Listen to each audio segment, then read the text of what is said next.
Hello everybody and welcome back to another Minecraft tutorial. Today I'm going to be showing you how to build the lockable floor chest. That is the contraption that you see in front of us right here. As the name would suggest, it's a chest in the floor, it's lockable, so if we try and open this thing, you can see it's not opening. I'm right clicking and there's no way for us to access this chest right here.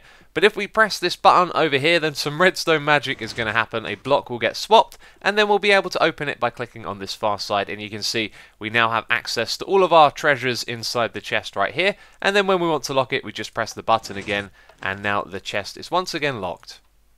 So the question is, how does this work? And the answer is pretty cool, because we're using a block in which we can manipulate its hitbox to allow us to interact with this chest or not, which I think is pretty damn cool. And that block is the glass pane. Now you can use the stained or the regular one, and that means you've got a variety of different colours, so there's lots of options aesthetically. You can also use iron bars as well. Now the trick here is that when we place this down, its hitbox takes up an entire block, but as soon as we connect it to other blocks around it, the hitbox is going to change. If there was a minecart inside of this, we wouldn't be able to interact with it because of the hitbox size, and then when we place a block next to it, it changes and would be able to interact with the minecart. So with 4 blocks on all sides, you wouldn't be able to interact with it, and when you remove one on one side, then you're able to interact with the minecart chest. Now what we're doing is actually replacing that block with a different one, because we have a simple block swapper down the bottom here. The one we're replacing it with is this stairs over here, and the stairs won't connect to the stained glass, but it will kind of keep the same color as the floor, so it looks nice and flush.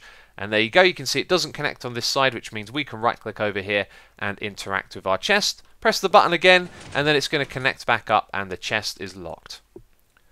So before we get to the tutorial, I would like to just talk to you for a moment about another video we did recently. That is the floor chest tutorial. This wasn't particularly well received, judging by the comments. A lot of people saying, what's the point, why would you bother, why wouldn't you just put a chest in the ground? And I kind of see where you're coming from, but ideas in Minecraft are very important. If we have a look over here, you can see the chest in the ground on the right side, the floor chest with a minecart on the left. They are not the same, they do look different, and it's important to share these kind of ideas because they could lead to other things. And it just so happened for me that it did lead to something else. After I was playing around with the minecart chest in the ground like that, I found my way over to this contraption, which I think is a lot more useful, and it's why I share ideas like this. I'm hoping to inspire myself and inspire other people as well, because from some smaller mechanics like this that may not seem so useful, we can find our way to more interesting things like this one over here. But that's enough about that for now. Let's crack on with the tutorial. To build this contraption, you are going to need everything that you see here in my hotbar. That's also going to include an item to put inside of the dropper over there, and you'll need some stairs. Now these you'll probably want to be the same color as your floor, so that's going to limit the amount of materials you can use for your floor unless you're not bothered by that. But to build this, you'll need a 5x5 area. You can see one side in the middle is underneath where your chest is going to go, so 4 blocks up will be where the chest is, and of course it will be flush with the ground, so this is your ground level right here. Then if we go down to this area at the bottom, on the opposite side, you want to start off by placing your dropper down in the ground facing upwards, and also put an item inside of it.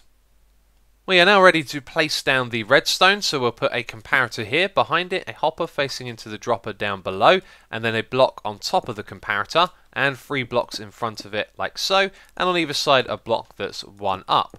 Now what we want to do is place the pistons, so we're going to have 1 in the middle here, it needs to be 1 block off the ground, and then we want 1 on either side that's going to face into the middle, in this position right here, and then we're going to place the blocks in front of them. So on this side we're going to put a regular block. In fact, it doesn't matter which way around it is, but it does matter which way you place the stairs. You want it to be like this, so when it's pushed across and upwards, you're going to have a flat side on the surface and a flat side facing into where the glass is, like so.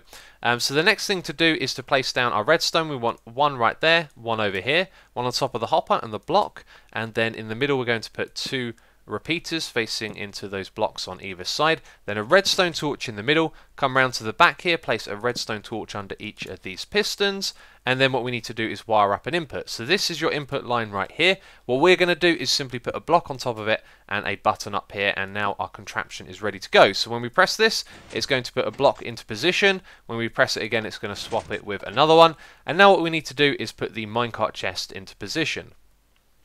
So now that we got this far, you're going to actually need to remove this temporarily. So let's put a block underneath it, let's remove that and place blocks around the outside like so. And then what we want to do is put a block above the top here so that we can place down a rail and a minecart with a chest and then break that block. And now what we need to do is put one of these glass panes above it and then push it down into position. So this is going to be fairly straightforward. Just place a piston up here facing downwards and then power it so you can push that block down into the one below. So if we remove all of these, you can see our minecart chest and glass pane are in the correct position. At the moment we can open it like that, and then if we press the button we'll lock it and then we won't be able to open it. And that is how you build the lockable floor chest. If you have enjoyed this video, please do leave a like, it will be greatly appreciated. And if you're looking for more tutorials, there is a link to the tutorials playlist down there in the description box, where you can also find a download for this world if you need it for whatever reason. But that's it from me, this video. As always, thank you very much for watching, and I'll catch you next time.